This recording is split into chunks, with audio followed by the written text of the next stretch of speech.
Hi everyone. ఈ వీడియోలో index wise monthly gainers ఏంటి, లూజర్స్ ఏంటి, ఈ డాటాని మనం ఎలా తెలుసుకోవచ్చు, మన స్టాక్ సెలక్షన్లో ఈ డాటా ఏ విధంగా ఉపయోగపడుతుంది అన్నది మాట్లాడుకుందాం. క్రోమ్లో nsindia.com అనే వెబ్సైట్ ఓపెన్ చేసినట్లయితే హోమ్ పేజ్లో ఈ మార్కెట్ డాటా అనే ట్యాబ్ మీకు కనిపిస్తుంది. దీన్ని క్లిక్ చేస్తే ఇండిసెస్ అని ఇంకో ట్యాబ్ కనిపిస్తుంది. దీన్ని క్లిక్ చేసినట్లయితే ఈ లిస్టు ఈ విధంగా ఓపెన్ అవుతుంది. ఇందులో మనం ఈ రెండు ఇండెక్సెస్ గురించి మాట్లాడతామండి. ఈ రెండు కూడా లార్జ్ క్యాప్ కంపెనీస్ రిలేటెడే. మనం ఇండెక్స్ వైజ్ మంత్లీ గెయినర్స్ ఏంటి అనే దానికి ఈ నిఫ్టీ 50 మీద ప్రాక్టీస్ చేద్దాం. ఇక్కడ క్లిక్ చేసినట్లయితే ఈ విధంగా నిఫ్టీ 50 ఇండెక్స్ యొక్క స్టాక్స్ లిస్టు ఈ విధంగా ఓపెన్ అవుతుందండి. ప్రతి ఇండెక్స్లో కూడాను మంత్లీ వైజ్ మీరు ఏ రోజైనా చూసుకుంటే ప్రీవియస్ 30 డేస్కి క్యాలిక్యులేట్ చేసి టాప్ గెయినర్స్ కింద కూడా ఉంటాయి, టాప్ లూజర్స్ కింద కూడా ఉంటాయి. ఎక్సెప్ట్ 2020 మార్కెట్ క్రాష్ కానీ 2008 మార్కెట్ క్రాష్ కానీ ఆ సమయంలో ఇది అంత ఎఫెక్ట్గా పనిచేయకపోవచ్చు. మనం అప్పుడు ఈ సిచ్యువేషన్ ఎలా అవాయిడ్ చేయొచ్చు అంటే, మీరు ఇండియా విక్స్ గురించి ఆల్రెడీ ఇంతకుముందు వీడియోస్లో మనం మాట్లాడుకున్నాం. విక్స్ని కనుక ట్రాక్ చేసినట్లయితే మీకు కొన్ని ఇన్పుట్స్ దొరుకుతాయి. ఆ ప్రాక్టీస్ కోసం జనరల్గా నేను టాప్ 5 కింద ఫాలో అవుతానండి. మీకు మీ ప్రాక్టీస్ కోసం 3 అయినా 4 అయినా ఫాలో అవ్వచ్చు. లార్జ్ క్యాప్ ఇండెక్స్ ఎందుకు చూస్ చేస్తున్నానంటే, కంపారిటివ్లీ స్మాల్ అండ్ మిడ్ క్యాప్తో పోల్చుకుంటే రిస్క్ తక్కువ, వొలటాలిటీ తక్కువ. ఇప్పుడైతే ఈ CSV ఫైల్ డౌన్లోడ్ చేద్దాం. నిఫ్టీ 50ది టాప్ గెయినర్స్ ఏంటి, టాప్ లూజర్స్ ఏంటి చెక్ చేద్దాం. ఈ వీడియోని కేవలం ఎడ్యుకేషనల్ మరియు ఇన్ఫర్మేషన్ కొరకు చేయబడినది. నేను సెబీ రిజిస్టర్డ్ సలహాదారుని కాదు. ఈ వీడియో ఎటువంటి రికమెండేషన్ గాను, సజెషన్ గాను, టిప్స్ గాను పరిగణించరాదు. ఈ వీడియోని 27 నవంబర్ 2025 రికార్డ్ చేస్తున్నానండి. ఆల్రెడీ మార్కెట్ వర్కింగ్ అవర్స్లో ఉంది కదా. 26 November Excel file already download చేశాను. ఈ ఫైల్ డౌన్లోడ్ అయినట్లయితే మీకు ఈ విధంగా కనిపిస్తుంది. ఇది నిఫ్టీ 50 యొక్క టోటల్ లిస్ట్ అండి. ఇందులో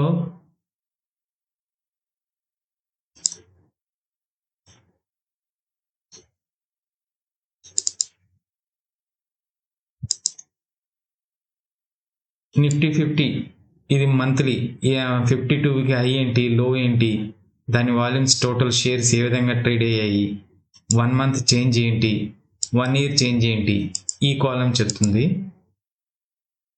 మనకి ఈ 2 కాలమ్స్ చాలా ఇంపార్టెంట్ అండి.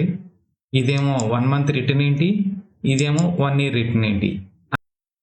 నిఫ్టీ 50 డేటాని నేను కాపీ చేసుకున్నానండి.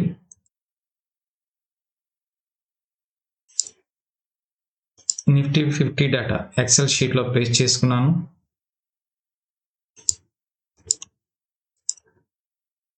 మళ్ళీ ఈ కాలం దగ్గర రైట్ క్లిక్ చేసి నేను సార్ట్ చేస్తున్నాను, లార్జెస్ట్ టు స్మాలెస్ట్.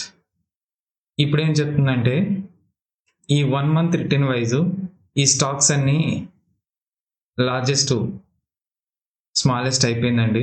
మనకి ఈ టాప్ 5 మంత్లీ గెయినర్స్ కావాలి. కాపీ చేసుకున్నాను.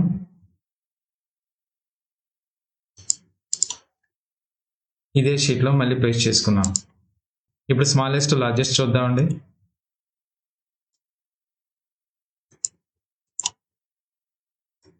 ఇదిగోండి, ఈ 5 కంపెనీస్ E2 రిటర్న్ ఇచ్చాయి.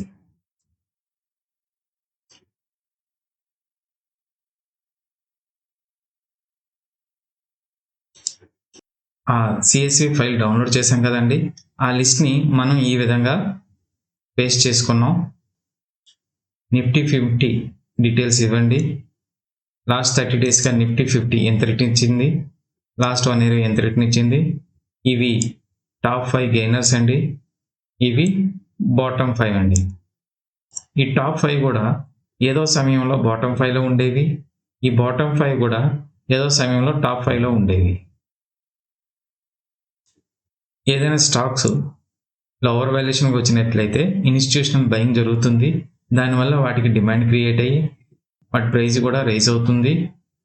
రైజ్ అయ్యి గెయినర్స్ కింద వస్తాయి. వాటికి హై వాల్యూ, హై PE వచ్చినట్లయితే అగైన్ ఇన్స్టిట్యూషనల్ సెల్ ఆఫ్ కూడా జరుగుతాయి.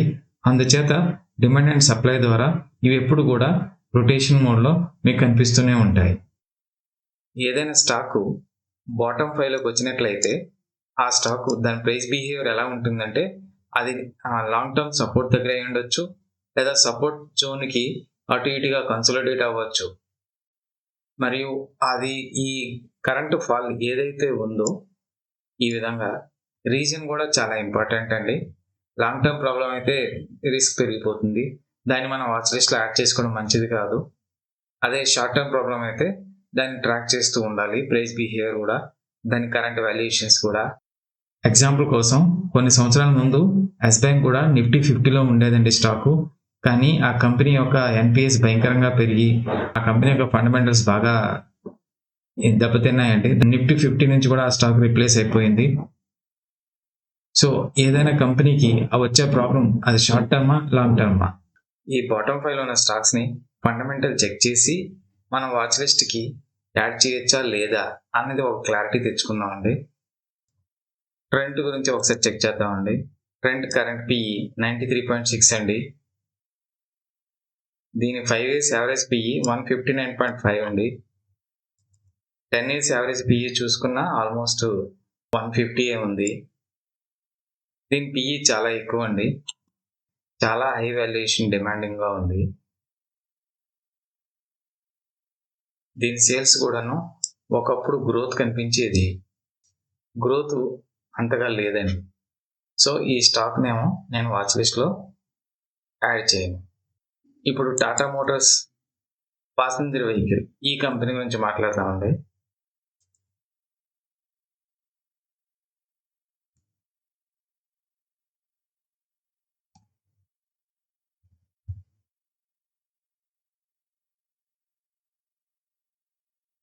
ఈ టాటా మోటార్స్ ప్యాసింజర్ వెహికల్ అనే కంపెనీ ఇంతకుముందు టాటా మోటార్స్గా ఉండేది. ఇప్పుడు ఆ కంపెనీ 2 కంపెనీలుగా డిమర్జర్ అయింది. ఒకటి Tata Motors passenger vehicle, 2 Tata Motors commercial vehicle. ఇది రీసెంట్గా ఇది వచ్చిన క్వార్టర్లీ రిజల్ట్స్ అంత ఇంప్రెసివ్గా లేవు. ఇక్కడ కంపెనీ డిమర్జ్ అయింది కదండి, కంపెనీ డిమర్జ్ అవ్వడం వల్ల వచ్చిన బెనిఫిట్ ఇది. అదర్ ఇన్కమ్ 1 time ఇక్కడ క్లిక్ చేస్తే ఎక్సెప్షనల్లో కనిపిస్తుంది, ఇగోండి ఎక్సెప్షనల్. సో ఆ విధంగా మీకు ఇక్కడ ప్రాఫిట్ కనిపిస్తుంది. మీరు ఒకవేళ డిఫరెన్స్ చూసుకున్నట్లయినా అప్రాక్సిమేట్లీ 4,500-5,000 crores లాస్లో చూపిస్తుంది. ఫుల్ డీటెయిల్స్కి అయితే మీరు ఈ పీడిఎఫ్ చెక్ చేసి చదవచ్చు. ఈ వీడియోని కేవలం ఎడ్యుకేషనల్ మరియు ఇన్ఫర్మేషన్ కొరకు చేయబడినది. నేను సెబీ రిజిస్టర్డ్ సలహాదారుని కాదు. ఈ వీడియో ఎటువంటి రికమెండేషన్ గాను, సజెషన్ గాను, టిప్స్ గాను పరిగణించరాదు. మనం ఈ ఇయర్ సేల్స్ని ప్రీవియస్ ఇయర్తో కంపేర్ చేయలేమండి. రీజన్ ఏంటనగా ఇది డీమర్జ్ అయిన తర్వాత రిజల్ట్స్, ఇది ఓల్డ్ టాటా మోటార్స్ కంపెనీ. మనం కేవలం వీటిని ఇక్కడ బ్యాలెన్స్ షీట్లో దీని రిజర్వ్స్ పెరిగాయండి, డెట్ బాగా తగ్గుతూ వచ్చింది, అలాగే వీళ్ళ అసెట్స్ కూడా బాగా పెరిగాయి, కంపెనీ అసెట్స్ పెరిగాయి, సిడబ్ల్యూఐపి క్యాపిటల్ వర్క్ ఇన్ ప్రోగ్రెస్ కూడా పెరిగింది. టాటా మోటార్స్ చూసినట్లయితే కరెంట్ ప్రైస్ ఇక్కడ ఉంది ఈ జోన్లో. ఇది మీరు వీక్లీ చార్ట్స్ చూసినట్లయితే ఇవ్వండి, ఇది ప్రీవియస్ రెసిస్టెన్స్ జోన్. ఇక్కడేమో కన్సాలిడేట్ అయిన జోన్, ఇప్పుడు కరెంట్ టెస్టింగ్ జోన్లోనే ఉంది. ఈ విధంగా ఏదైనా స్టాక్ బాటంలో వచ్చినా అది లాంగ్ టర్మ్ సపోర్ట్ దగ్గర లేదా 200 days మూవింగ్ యావరేజ్ దగ్గర కన్సాలిడేట్ అవుతూ ఉంటుంది.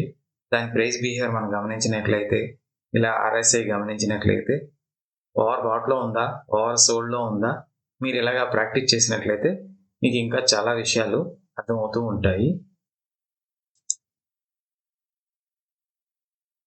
మంత్లీలో చూసినట్లయితే ఉదాహరణకి ఇవ్వండి, స్టాక్ మంత్ వైజ్ ఓవర్ బాట్లోకి వెళ్ళింది.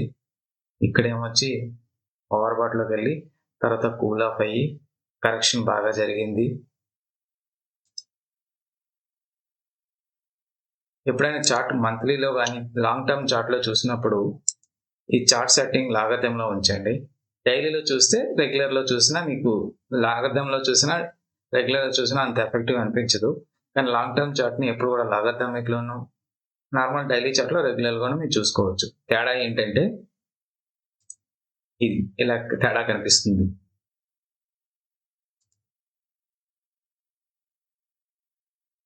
ఇది long term chart, monthly chart కాబట్టి ఇలా పెట్టాను. డైలీలోను ఇదిగోండి ఇదే ప్రైస్ జోన్లోనూ ఉంది. RSI కూడా ఓవర్ సోల్డ్లో ఉంది. వీక్లీలో చూసుకుంటే ఇవ్వండి ఇక్కడ మంచి కరెక్షన్ అయిన తర్వాత RSI కూడా ఓవర్ బాట్ నుంచి అలా కరెక్షన్ అవుతూ ఓవర్ సోల్డ్లో కన్సల్ట్ అవుతూ ఉంది. ఓవర్ సోల్డ్లో ఇక్కడ మొత్తం కన్సల్ట్ అయింది. తర్వాత ప్రైస్ కూడా కొంచెం రికవర్ వచ్చి ఇక్కడ కన్సల్ట్ అయింది. చూడండి మనం మంత్లీలో RSI ఆల్రెడీ చూసాం. ఇక్కడేమో మొత్తం బీరిష్ మోడ్లో ఉంది కాబట్టి వీక్లీలో RSI రికవర్ అవుతున్న న్యూట్రల్ జోన్ దాటడం లేదు.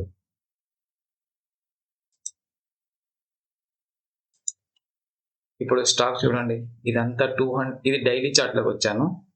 ఇది 200 డేస్ మూవింగ్ యావరేజ్ నుంచి టాటా మోటార్స్ దూరంగా వెళ్తూ మధ్య మధ్యలో కన్సల్టేషన్ చేస్తూ ఇవ్వండి ఇక్కడ కన్సల్టేషన్ అయింది. కరెక్షన్ చాలా పెద్ద కరెక్షన్ వచ్చింది.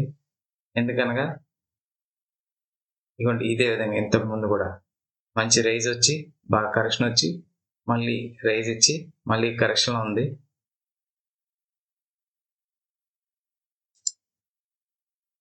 ఈ విధంగా మనం చూసుకుంటూ ఏ స్టాక్ అయితే మంత్లీ బాటంలో ఉంటూ 200 డేస్ మూవింగ్ యావరేజ్కి దగ్గరలో ఉన్నట్లయితే మీకు రిస్క్ ప్రాబిలిటీ తగ్గుతుంది. మోరోవర్ ఇంకొకటి ఏంటంటే ఇంపార్టెంట్, లాస్ట్ 1 year అది ఎక్కువ రిటర్న్ ఇచ్చినట్లయితే ఇగోండి ఈ విధంగా ఉంటుంది. అప్పుడు మీకు రిస్క్ చాలా ఎక్కువగా ఉంటుంది. ఇది 1 monthలో బాటంలో ఉన్న ఈ రిటర్న్ చాలా ఎక్కువ ఉండబట్టి మీకు చాలా రిస్క్ ఉంటుంది. ఇక్కడ రికవర్ అయింది కానీ తర్వాత ఏమో ఎంత కరెక్షన్ అయింది.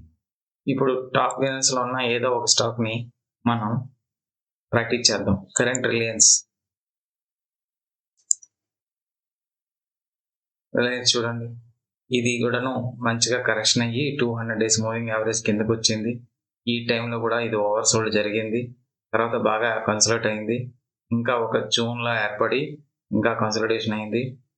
ఇక్కడ చూడండి ప్రైజ్ లోవర్లో RSI ఏమో హైయర్లో డైవర్జెన్స్ ప్రాక్టీస్ చేసాం కదండి షార్ట్లో.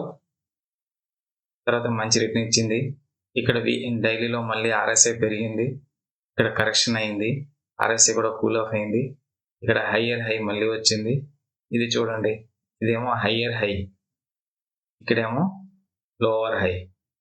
ఎప్పుడు కూడా డైవర్జెన్స్ ఓవర్ బాట్ జోన్లోనో ఓవర్ సోల్డ్ జోన్లోనో ఏర్పడినట్లయితే దాని యాక్యురసీ చాలా ఎక్కువగా ఉంటుందండి. మళ్ళీ ఇప్పుడు చూడండి ఇది ఈ విధంగా చూసినా ఇది 1 month కరెక్షన్ అయితే బాటంలో ఉంటుంది. తర్వాత బాగా కన్సల్ట్ అయింది. ఇప్పుడేమో మంచి రిటర్న్ ఇచ్చేసి ఇవ్వండి ఇది ఆల్రెడీ RSI ఓవర్ బాట్ జోన్లోనే ఉంది. గెయినర్స్ అనేవి మీకు రెసిస్టెన్స్ జోన్ గాను దగ్గరగాను లేదా రెసిస్టెన్స్కి అప్రోచింగ్లోనూ కనిపిస్తాయి. లూజర్స్ అనేవి సపోర్ట్ జోన్కి దగ్గరగాను లేదా సపోర్ట్కి చేరువలో ఉంటాయి. ఆ ఫండమెంటల్స్ దాని ప్రకారమే ప్రైస్ బిహేవియర్ కూడా మార్కెట్లో వస్తుంది. ఫండమెంటల్స్ ఇంప్రూవ్ అయితే ప్రైస్ బిహేవియర్ కూడా ఇంప్రూవ్ అవుతుంది. రివర్సల్ జరిగే ముందు కన్సల్టేషన్ జరుగుతూ ఉంటుంది. వాటిని గమనించినట్లయితే మీకు చాలా ఇన్పుట్స్ దొరుకుతాయి. ఈ వీడియో మీకు నచ్చినట్లయితే లైక్ చేయండి, షేర్ చేయండి, సబ్స్క్రైబ్ చేయండి. Thank you. ఈ వీడియో మీకు నచ్చినట్లయితే లైక్ చేయండి, షేర్ చేయండి, సబ్స్క్రైబ్ చేయండి, బెల్ ప్రెస్ చేయండి. Thank you.